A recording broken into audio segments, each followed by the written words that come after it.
Breaking news that surprised many today. The President of France, Emmanuel Macron, held secret talks with the President of Iran, Masoud Pezeshkian, after which France officially announced that it is sending warships and aircraft to the Persian Gulf region.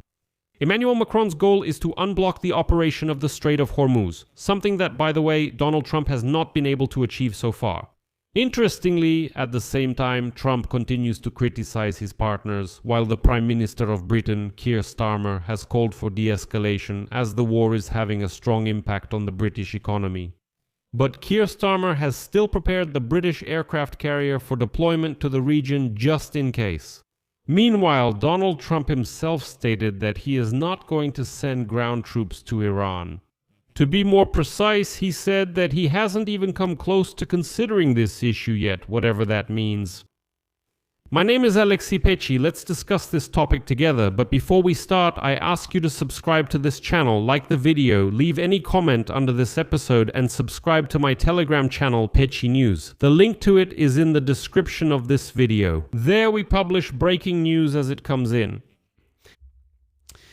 So, the President of France, Emmanuel Macron, seems to have decided to get involved in the war against Iran, although in a rather strange way. I'll explain everything now. Macron said that he had a conversation with his Iranian counterpart, Masoud Pezeshkian.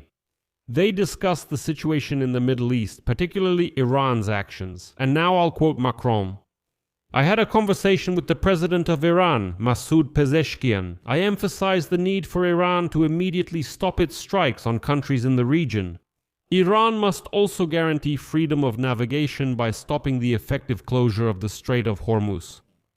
And so, Macron also went on to say that he once again expressed deep concern about the development of Iran's nuclear and ballistic programs, as well as the entire range of destabilizing activities in the region, which are the cause of the current crisis.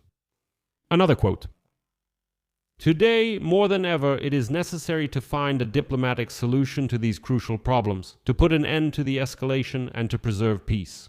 We agreed to stay in touch. I should note right away that today there was also news that Donald Trump called Vladimir Putin. They talked for almost an hour and discussed the issue of Russia's war against Ukraine and the issue of the war in Iran. But it is noted that supposedly the issue discussed was that Russia should not help Iran, and in return, Trump would allow Putin to trade this dirty Russian oil. But let's get back to Macron. Such a call from Macron to the president of Iran greatly surprised the Americans, because Trump had stated that there would be no more deals with the Iranians and that he was only waiting for Iran's capitulation. But here, the closest ally goes ahead and holds negotiations with the president of Iran. But it seems that the Europeans are ready to act somewhat independently from the Americans, and not without reason. And here I'll give you one telling example. As it became known today, delegations of high-ranking Italian officials, who are closer to Trump's ideology than most in Europe, ended up in Dubai on the first day of the war in the Middle East. Among the Italian delegation was even the Minister of Defense of Italy. You'll soon understand why I'm emphasizing the Minister of Defense in particular. So, this delegation arrived in Dubai for negotiations, and they were quite surprised when Iranian missiles and drones started flying over Dubai. It turned out that even Donald Trump's closest European partners didn't know that Donald Trump was starting a war against Iran. Although, as part of NATO, he really should have warned them about it. Let me remind you that on February 28th, the US, together with Israel, began bombing Iran to limit Tehran's nuclear ambitions and destroy the country's missile arsenal. At the same time, Iran has already been deprived of its national leadership. At this point, it's been more than a week since the operation began, and the fighting hasn't stopped. Although today, Trump announced that... the US Army is ahead of the war schedule by 4 to 5 weeks.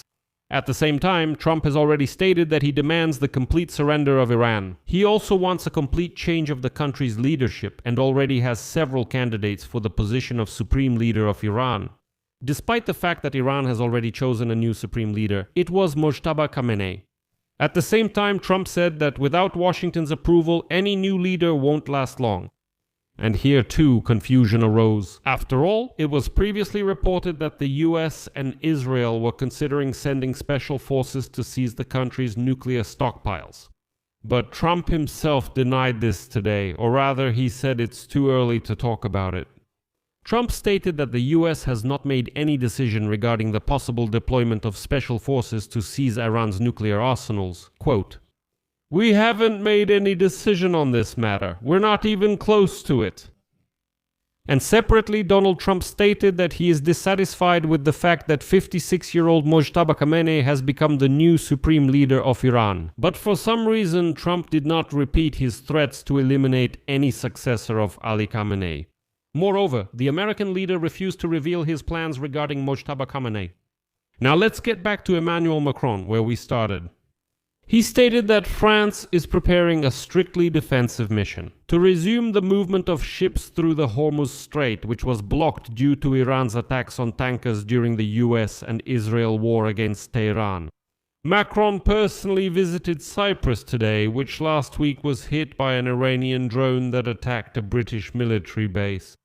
According to the French president, this will be done jointly. And now I will quote Emmanuel Macron.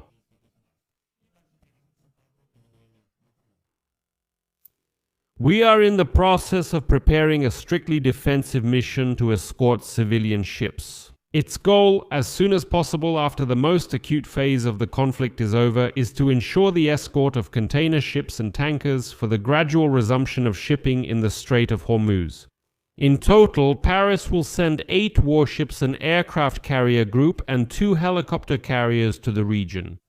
At the moment, the only aircraft carrier of the French Navy, Charles de Gaulle, has already arrived in the eastern Mediterranean."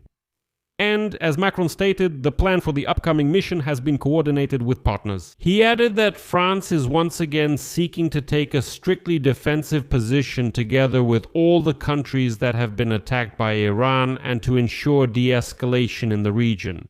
Here's another quote. "Ultimately, we aim to guarantee freedom, navigation, and maritime security." But it's important to note here that no matter how many times Emmanuel Macron repeats that this is a purely defensive mission, he forgets who he's actually dealing with.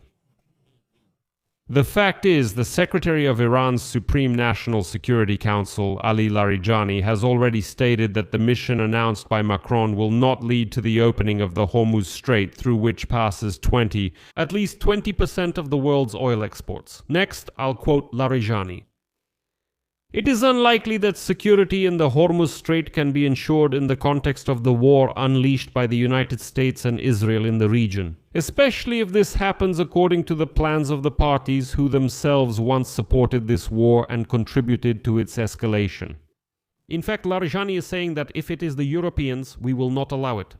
There will be no security in the Hormuz Strait.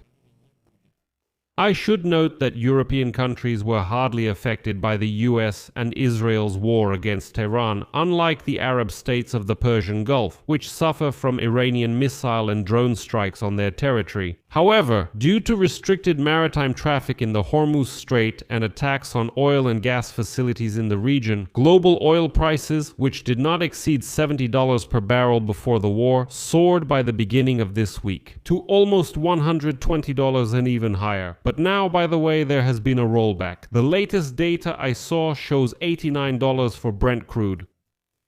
But in the meantime, the Prime Minister of the United Kingdom, Keir Starmer, admitted that the longer the war in Iran continues, the higher the likelihood of its negative impact on the British economy.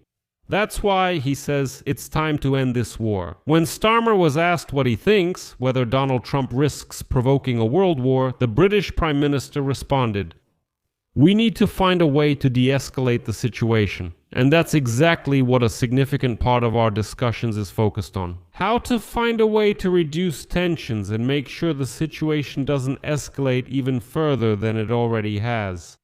I'll leave it at that. Share your opinions and conclusions in the comments below this episode. Subscribe to the channel and hit the notification bell. And don't forget, if you found this episode interesting and useful, you can support the work of this YouTube channel financially with your donation or subscription using the links and details in the description of this video or by scanning the QR code on your screen. That's all for now. Take care of yourselves. Goodbye, everyone.